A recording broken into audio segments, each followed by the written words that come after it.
Thank you for everyone for welcoming me to your beautiful country. It's my first time in Ukraine. What I want to be talking today is getting a little bit of a perspective what happens when you're doing data science and you're constantly with the client. So basically how the main difference between being an EPAMer in Ukraine and being an EPAMer in Canada is that I do a lot of client babysitting. So I explain how regression works pretty much 40 times a day. And I try to bring client to do cooler and cooler and cooler stuff, which is harder than it sounds. A lot of clients have that magic idea of what data science is, machine learning, artificial intelligence, and just bringing them back on earth usually never ends well. So a little bit about me. My name is Jonathan Rioux. I'm data science lead for EPAM Canada. Before working for EPAM, I was an actuary, so I worked for approximately 7 years in different branches of insurance. Canada is notoriously known for having huge insurance company. We're a very risk-averse country. I have a master's in operations research from University of Montreal, and this is basically, since I assume not a lot of people have come to Canada, I decided to put the little pictures of our country. This is where I was born. It's a place called Blanc-Sablon in Quebec. This is actually in June. So it goes all the way up to 14 degrees in the summer and minus 44 in the winter. A couple of things that I'm really interested about and that I'm working with clients is privacy-aware machine learning. So how do we share data without having to necessarily encrypt it, because there is no real information that you can deduce from clients. We do this a lot with insurance company, banks, and telco. Explainable machine learning. This is a big one with our clients. Everybody wants to understand a little bit what the machine is doing and what are the impacts, especially in measuring revenue information. Contextualized feature engineering. How can we speed up the feature engineering part? Data science semantics. How do we optimize the library to get more people to use them and make them look a little bit less like code? And then finally, operations research optimization. We do a lot of optimization for client. We often bundle data science and optimization in our different project. So I think everybody here is going to agree that data science is cool. I'll just add a little caveat. It's really, really cool when you get to do it. I'm going to spend a little bit of time presenting you some of the quotes that we got from clients over the past year at EPAM, some of the problems we're facing that you might not see because we try to shelter our super smart data scientists in Ukraine from having all that drama. So first thing, I don't understand what we need to do with the data we have, but I think we should TensorFlow it. So a lot of clients know products. I think the best one that I heard is, can we use AWS Azure TensorFlow, please? I was like, no. My data doesn't need to be documented. Isn't machine learning taking care of this? So people are giving us the data and we have no idea what it is. What does 1, 2, 4 means in that context? And they're like, isn't a machine supposed to know? The results are promising. We're very happy with our model, but our environment's not ready. I guess I'll see you next year. So you deliver something, do knowledge transfer. They ask for a model and a model only. Then when it comes to be on their delivery platform, they have no idea how it's going to work. The number of times that I had deliver neural network results in a CSV file is absolutely, I'm very ashamed to say this, but some of the time you just need to deliver. And then the last one and the most popular, I don't understand the model, I don't understand what it does, so I don't trust the results. You need to prove me that the model is always going to do the right thing.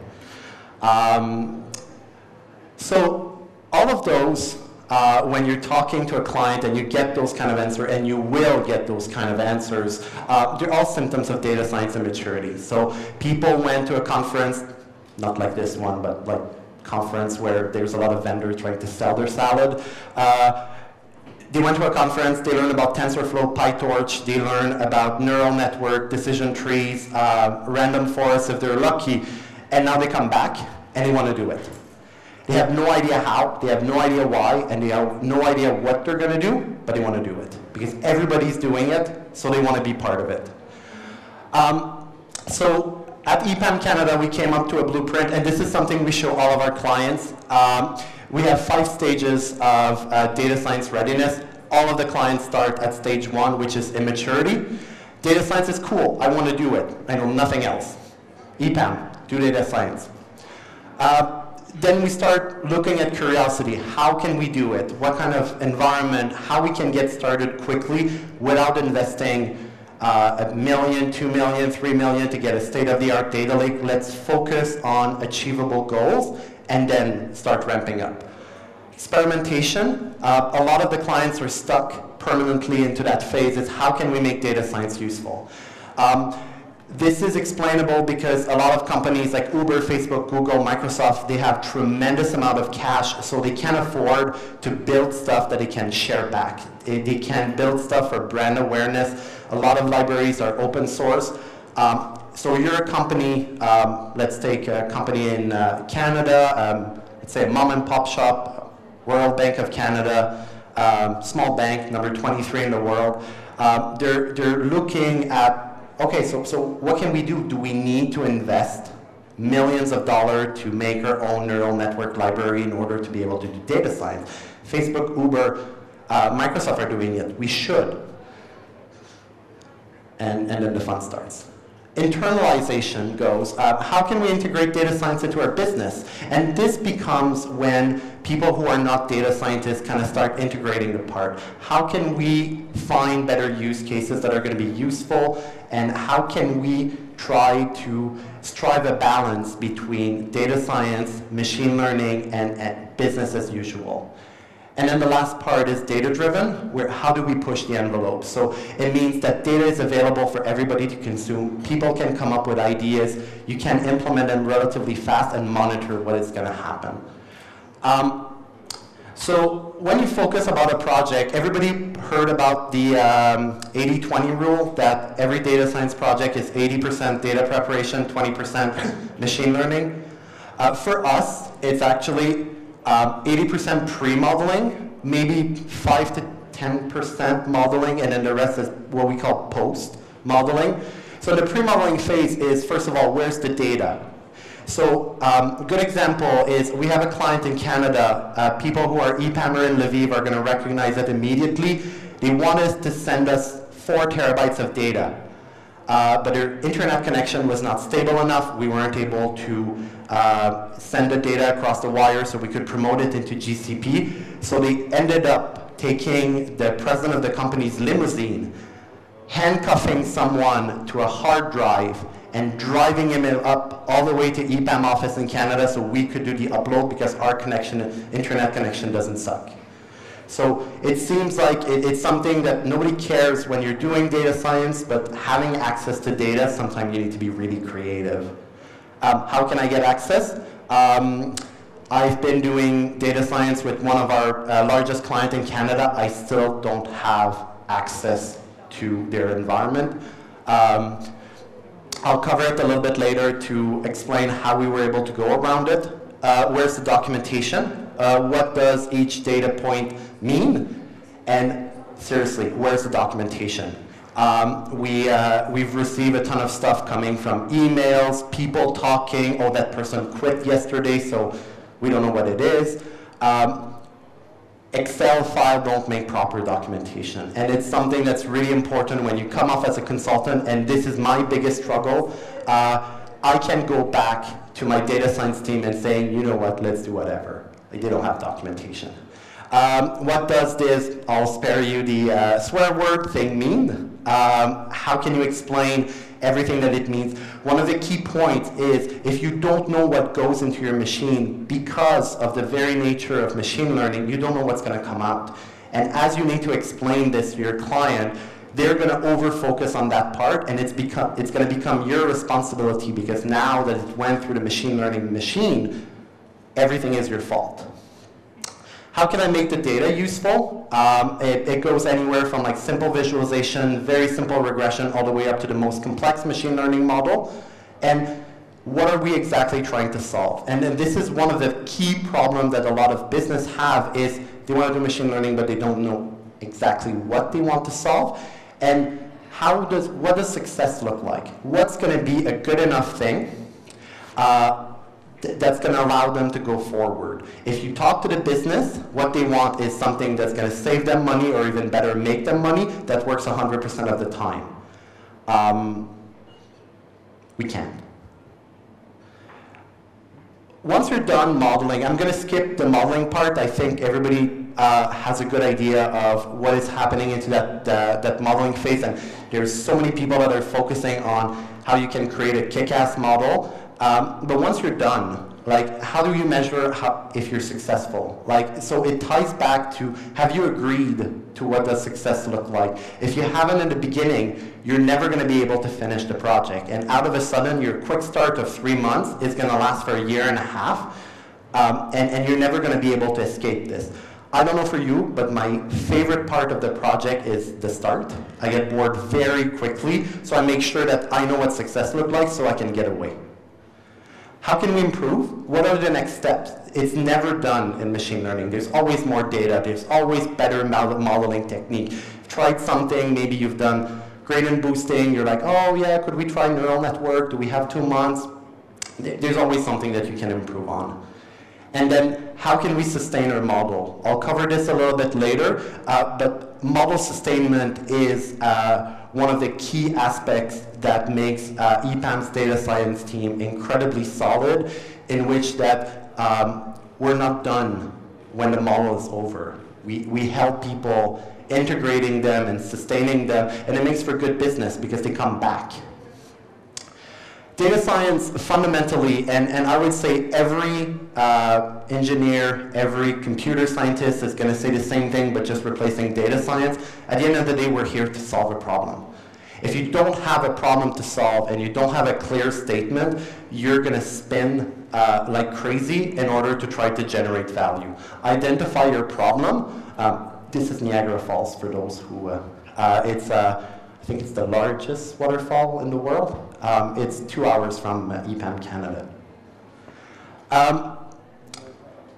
Data science, unlike engineering, one of the things that I like to say is it's closer to an experimental science like biology, chemistry, physics, rather than having a very engineering mindset. So you have to think into those 3 phases. First of all, you need to emit a hypothesis. What do I think will happen?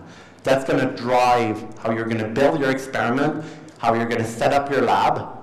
Fortunately, we don't have to work with like liquids and gas and something that's going to explode in your face. We have, although graphic cards, I've seen a couple of them exploding. You set up your environment, your libraries, your data, you prepare this. Basically, if your data is not clean, think of like trying to do dynamite in a bowl that has like Oreo crumbs inside of it. Basically the same thing. And then you build a model that's going to confirm or not your hypothesis. And once you're done with that, you just repeat the process. Set up your hypothesis, prepare your lab, augment your lab, continue working on the thing, and then you're going to be able to iterate and have kind of all the crumbs that's going to lead to your overall model. One of the things that we've been using a lot at EPAM, and especially as we're selling projects to clients in Canada, is the term full-stack data science. I stole that expression, and I know it's been used and used and used again. But basically, unless you're doing a very small project, and let's be honest here, nobody wants to do something that's going to be done like in a weekend, where you do a regression and you're over. People want to work into something complex, something that's going to be challenging. You can't do everything. We have that tendency, especially because of the startup mindset, where you have those rock star data scientists that are able to do everything. And the problem is that you have there is that it doesn't scale. And it's like having like a single strand of wheat that's going to grow and grow and grow. The moment that something's going to go wrong, you're completely lost. And if the person quits, then all of your investments are over. So it's important to work in partnership with not only engineering, but also business and science-minded people. Understanding what business you're in and just getting the vocabulary and kind of the triggers that you're having. In Canada, we've been doing a lot of retail. I've learned how supply chain work. I've learned how pricing work. Don't agree that it's very logical all the time. Sometimes there's a little bit of like sorcery that gets into it. But understanding how the client thinks is paramount into finding the proper problem statement. A lot of the stuff that we do when we're babysitting the client is just sitting in a meeting and hearing them complain about everything so we can find something meaty for them to solve. This is Nunavut. This is basically what my Canada looks like 6 months of the year. A couple of projects that they almost failed. A lot of them, all of what I'm going to say is something that I've personally faced at EPAM with some of our clients and how we were able to kind of recover from that. I hope it's going to give you a perspective that most of the problem that we're seeing is not because like TensorFlow doesn't work. It's not because, oh, our gradient boosting model, it's not like we don't have that 0.1% lift over baseline. Those problems are deeper, they're more endemic to the business, and it's harder to solve them because you have to interact with people. On the business situation, a client wants to do data science, they want to demonstrate thought leadership, they have no risk tolerance. We can't afford a model that fails. Data science is an experiment. You're putting the hypothesis that my data set is going to answer a question that I have. You have no guarantee that your data set's going to work. It's not a Kaggle competition where everything has been pre-sanitized for you and basically you just have to show your machine learning model chops. Most of the time the data is ill-defined, the problematic is not fully baked in, and then they ask, we want to be 100% certain that your model is going to work. Needless to say, it fails most of the time. I would say that we have a higher than average success rate. I would say approximately 35 to 40% of our experiments are successful, but because we put a lot of thought and a lot of exploration before validating an experiment, still, it's lower than 1 out of 2, so you need to be able to explain that to your client and you need to drive them into the proper mindset. You know, engineering, we all hope that everything's going to work. Data lake is something that's relatively finite. You have to focus. With the exception of some unforeseen events, it will work. It has worked in the past. When you're doing data science, you don't know. So put emphasis on the experimental nature of data science. We did a massive presentation to the leadership team explaining basically what I'm explaining here. We control experiment risk with the extensive data discovery. Some clients are not happy with this because they get to spend more money without having value from their perspective. But when you show it as kind of an insurance policy, it makes a lot more sense. And then the final part, we go a little away from data science, but something that we've seen that works a lot is combining forecasting with optimization project. So if you're able to find a way to optimize some of the business rule, look at reducing costs using information, those projects are terminating, which means that there is an optimal solution, or at least a solution that's going to be better than what they do. And those projects can kind of cross-finance what you're doing in machine learning. Environmental libraries. So this one's my favorite. Client wants to do data science. They found a good problem statement. Their environment sucks. I mean, I've seen people screwing up GCP. Like they took vanilla GCP, which I really, really enjoyed. It's my favorite environment to do data science just because I'm comfortable with it. It's very code-oriented. They messed it up beyond repair. I had to fill a paper form to get the library installed. Like, it's horrible. Some of the potential solution that you can look at, well, we made friends with some of our engineers. We made friends with some of their engineers. We ended up provisioning for them a GCP environment that was configured properly. It was kind of nice to go to their engineering team and say, like, look, this is what it should look like. Explore cloud option to get started quickly. A lot of people are very uncomfortable with the cloud. Fortunately, EPAM is probably the most competent company to do cloud worldwide. So it's really easy to bring some people, get them to sit down with security, get them to sit down with architecture to see, look, we want to get this started. Either you on board with us or, I'm sorry, there's nothing we can do. Make sure you're not breaching any rules. I know data science, you want to deliver something, you want to make everybody proud. Be very careful with what you do with the data. Some of the things that we see all too often is people, oh, I'm just going to download this file on my computer. No, don't do it, because you never know what's going to happen, and then when people are going to start, if there's a breach or there's something, people are going to look to find the scapegoat, and usually it's the consultant. Data collection and cleansing. Oh, sorry, am I going too fast? I know it's, I'm a fast talker, and I'm also aware that I'm in a country that doesn't, well, where English is not the native language, so if I'm speaking too fast, like, just wave your arms and I'm gonna slow down. Data collection and cleansing. Data is messy. It's really, really, really messy. I've seen some CSV files that change their delimiters mid-file because they realized they started using like the comma, and then they were like, oh, but there's comma in string, so they changed for the pipe, maybe at like line 17,000. It's not hard to solve, but it's really annoying. Data knowledge is tribal. Someone knows someone who knows someone who knows like the babysitter of the president who used to do something related to data quality. You ask somebody a question and you get a question back.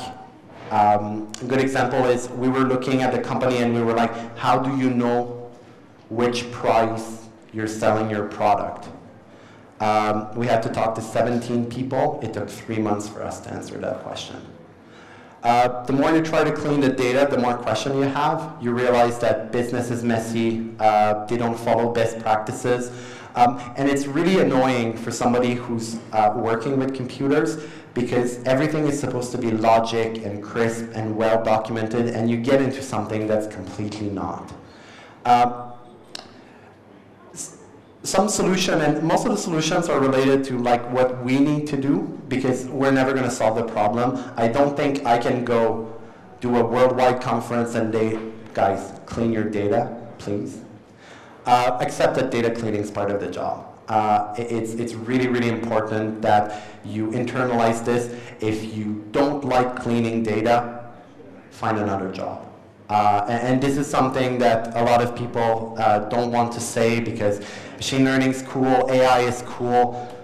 You're never going to get clean data. Like, and to be honest, even if you're able to secure a position in a company where they say your data is always going to be clean, then the data cleaner are going to quit, and then you're going to be stuck doing it. Narrow the scope of what you want to do for a baseline model. Start small and expand slowly, making sure that you know where you're going at each sprint or each iteration. And the final part is get good, and most importantly, get fast at data manipulation. The faster you are, like if you look at the 80-20, if you become 10% faster at machine learning, it's going to be a 2% improvement on your overall productivity. If you get better at pre-processing, it's going to be 80 times 10, which is 8%. You're always going to get a bigger bang for your buck if you get faster at data processing. I know it's not sexy. Make sure that you do it as fast as possible so you can go and do better things. Model evaluation and tuning. Also a good one. You've built your model, go to the client, and you say, well, I mean, our MAE is 17% better. I think we're done. And the client's going to ask, MAE? What is this? For those who are not data scientists, it's mean absolute error. It's the most popular metric with not only basic all the way up to very complex modeling, but it's amazingly easy to interpret for business folks, so they really like to see this. If you use another error metric, you use something else for your machine learning model, here be dragon, try to explain to your client in like layman's term and how your model is going to be good. Or even worse, if you create your own cost function, if you decide that like, yeah, you know what, like this is what we need to optimize for, and this is what I'm going to do, and this is how I'm going to drive my neural network, and then you go back to the business and you have that beautiful formula, like you want to showcase that you've learned LaTeX in your university, like you're not going to make any friends. A knowledge that illustrating a few use cases and how they translate to error rate is going to get you far. This is probably the biggest concern that we have with people that come in data science from university. They've been taught that the plural of anecdote is not data, so that it's important to see the whole data set all the time, but showing just a couple of use cases, and it irks me. I hate doing this, but it works wonder for the business. So show them a case where error rate is ridiculously low, show an error case that is like about the average, and one where the model really screwed over. It's going to give them insights and where we need to go afterwards. And it's going to help them internalize what you're doing. Identify the tipping point. Where is your model considered good enough, and where can you go to the next phase? Super important for the business to be on board with how you define your tipping point and where you can go afterwards. Because otherwise you're going to model and model and model, and the implicit tipping point is 0% error rate. So you're better to identify how comfortable the business is. It's not going to be the same thing if you're predicting sales versus if you're predicting like people dying. Go visual. Befriend front-end developers, graphic designer, UI artists to create something attractive and pertinent. We're not always very good at storytelling, especially people that are very analytical. Sometimes they have a hard time taking a step back. Speak to people. Explain what it is. Get people with a different skill set, help, and use their feedback in order to communicate better. A lot of the stuff that you see online, a lot of the stuff who has been open source, if you look, for instance, at the documentation for TensorFlow, it's very obvious that it wasn't written by data scientists. There's a huge amount of people that went into it, linguists, making sure that it's pertinent. You should do the same. You can't do everything, and if you have to split the work and get more people on board, this is a very good part to start with. Delivery, I think this has been covered by other speaker. I didn't understand all of their presentation. After all your efforts, a client stakeholder has no idea how it should touch production. You're disappointed. You consider switching careers. I heard that like farming's kind of cool. Don't get to work with computers. No stakeholder to disappoint. It happens all the time. You need to embed, and I think Ole was, no, it wasn't Ole, it was, I don't remember, but you know, kind of that kickstart model, like that was over 20 weeks, and you know, productionalization starts kind of early in the process. It's very important to consider this. The moment that you're confident that your model is going somewhere, you need to have the conversation about how you're seriously going to productionalize it, and you need to have a good idea of where it's going to sit before you start the project. Otherwise, it's going to be investment that's going to be wasted, and CSV is not a proper delivery. Like sending CSV via email, your stakeholders are going to push for this, but then there's no visibility, you have to add process over this. It doesn't work. You're going to be gone, you're going to go on another project, and then they're going to call you back, and you're not going to want to talk to them, and they're going to be angry. Don't do it. You don't have to do everything. I know a lot of people, especially like on smaller scale project, I have some data scientists who comes to me and they're like, yeah, I've created this API, it's all wrapped up, it's all good, it's all everything. And I'm like, okay, cool. How do we push that into a way that's going to be sustainable? Does it scale? Can I send like multiple message at a time? How much throughput can we have? And they look at me with a blank stare. So be mindful that you need other people than just data scientists in your project. And I know that a lot of the responsibility goes to like account management and people who are planning. don't skimp on this. And then the last part is embed monitoring into your model. A lot of people forget about this, but an unmonitored model is a dangerous model. Every model degrades as they go along. So performance is going to get lower and lower and lower. And if you don't monitor it, or even worse, if your client doesn't monitor it, then 2 years later, they're wondering why their revenue is not going where it should. They look at the error rate and it tripled because data change, business process change, the underlying force driving your model change. Monitor your things. So overall, if you think like one of the key factors, and probably I could have done my presentation in like 15 seconds, it's a team effort. You need everyone to join on board. And the fantastic part is that in the data science journey, being a data scientist is not the only option. I know a lot of people get fascinated with, because the job sounds cool and you get to do modeling, but you can bring the skill set that you have, whether it is Java development, data engineering, graphic design, business analysis, even linguistics, and domains that are not related to computer science, chemistry, physics, etc. You can bring some of your unique skill set into the project. So always look at a problem statement, look at what needs to happen, and identify the key skills that you have. Don't think that data science is only a data scientist game, that you just have to throw 10 data scientists at a problem and then wash your hands with it. Think about what do you need to solve, what needs to happen, and at the end of the day, you're going to be happier because you're going to be working into something that's really cool, that's really forward-thinking, and everybody's going to gain skills into the process. Any questions? Hi. I have one question regarding one of the most popular modeling. It's like a recommendation system. And how customer could validate that recommendation system is brings some benefits to added value to his business. For example, you working on this model like half year and you integrate this customer products. In the same time, customer introduced some features and his revenue increased. How you identify that due to the recommendation model or like this? So this is an excellent question. I mean, it happens more often than not. The best way that you can do that is find a way to segment the population, do a gradual insertion. You know, a lot of people are very fan of like, they're going to call this A/B testing, where they're going to keep some people away.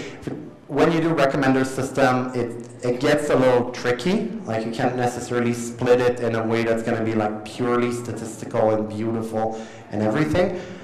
Some of the stuff that we've done with clients is most of the time is you're going to segment by region. You also need to either work on a time base where you're going to introduce, let's say 10% of your business, you're going to monitor it, and then you're going to grow as you grow along. It really depends on the sensitivity of your client. You need to attach to it, and most often than not, you need to leave your statistical purity elsewhere and kind of conjugate with the business endeavors. But there is no way that you can roll your model 100% and be confident that you drove that initiative. Because the moment that your company is a certain size, there's multiple people that are going to work into the same endeavor, and they're all going to want to claim a share of that benefits. And usually their thing is very tangible because they've been doing this for quite some time. You're going to have a hard time taking your share of the pie this way. So hi Jonathan, Hi. Thanks for the presentation.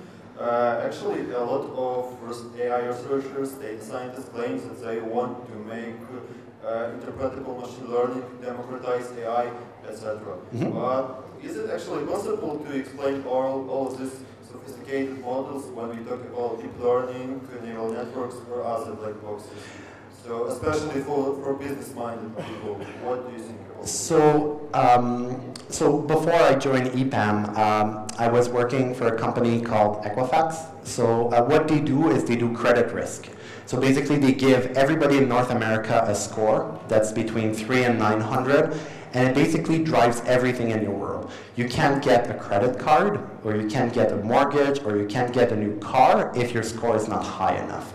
A big factor of this is interpretability, because since they're a company that does a public service, their model needs to be interpretable. So you need to provide why is your score low and what you can do to improve it. We've done a lot of research for them. They actually developed a neural network technology in order to do explainable machine learning, and some of the conclusion that we saw is the biggest problem that you have with tree-based model or neural network-based model is that their relationship are not linear. So when you think about linear model, is basically, if you translate that to a business stakeholder, is the more you do this, the more this will happen. The relationship is really like one-to-one or many-to-one, and it goes in the same direction. When you go into more complicated model, like it's going to be the more money you have borrowed, the riskier you are, up until a point where it becomes less risky. Is it related to volatility? Is it really related to signal? You don't know all the time. And it's so complicated to say, okay, this is for the public versus this is for a decision maker, this is for somebody technical versus somebody non-technical, that I would say we don't even know what interpretable machine learning means at the moment. We have ideas, we have a way to do feature explanation. We're able to reverse the machine and say those are the main drivers of the machine, so overall this is what's going to drive your decision. But going as far as saying, going full prescriptive and saying this model predicts this and this is exactly the reason why, like a human would explain it, there's so many cross-pollination, and there's so many, like, most of the model don't tackle correlation very well. They just ignore it because if something is correlated, you don't care because it's going to be intertwined into your modeling technique. How do you explain that? Is it signal A or is it signal B that you didn't pick up because it was so correlated? And maybe signal B is the real explanation. It's like a causality, not a correlation. And it gets very, very complicated. I think it's going to come. Eventually there's a lot of research that is happening, and if you look back in the 1990s where people were saying automated machine learning is never going to be a thing, it's going to be all symbolic and we need to put rules. If you look in 2017, neural networks are very capable. I would say in the next 10 to 20 years we're going to see great strides into getting this. From our perspective, right now, my position is that if you want explainability, you need to make your model referentially transparent. And that limits the kind of models that you can have. Fortunate part is as your data grow, the gap between less complicated and more complicated model shrinks. Yes?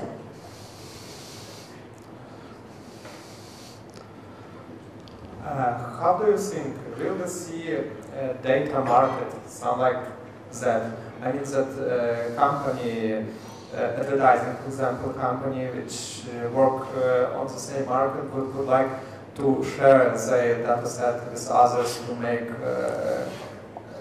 actually company which work in the same area but not enough data, because if you have much more data, much better result you can get. So, do you think will we see data market?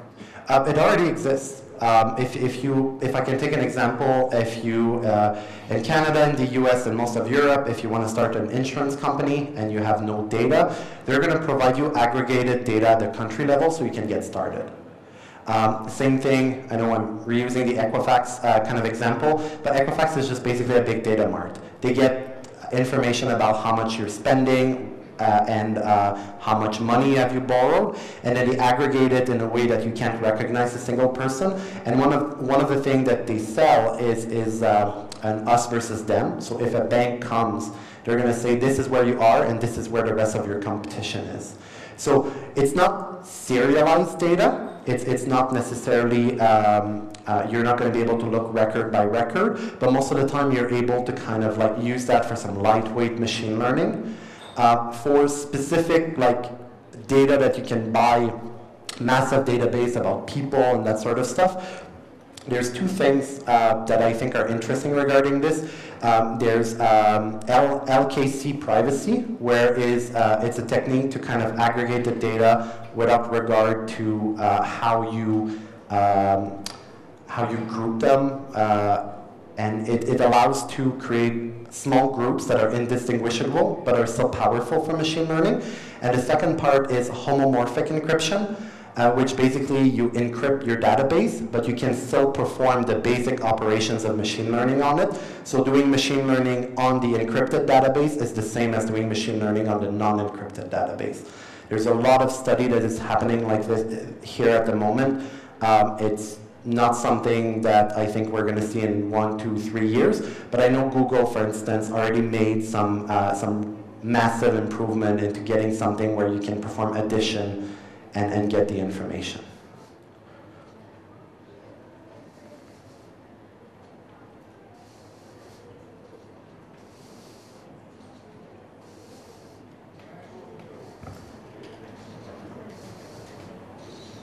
Hi, thank you for your talk. I have a question about model delivery. So you mentioned that CSV via email is not an option. So what option of model delivery do you prefer, and what do the customers want in general? It really depends on what exactly where it's going to go. So I mean, if I take worst case scenario where they have legacy system, kind of like mainframe application, it's really terrible.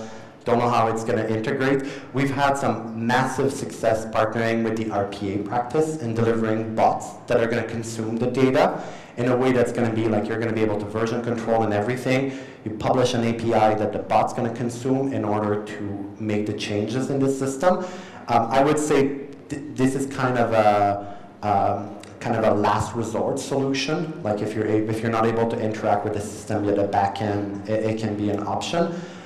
Usually, what we like to use is either publishing an API that the system can use, so the data science model becomes kind of a system.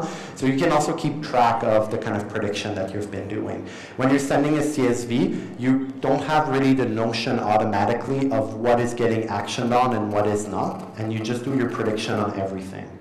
So this is my preferred approach, but we've been doing usually this is the part where I get software engineers, RPA engineers, to brainstorm and see, okay, this is the situation, what can we do? Thank you, gentlemen.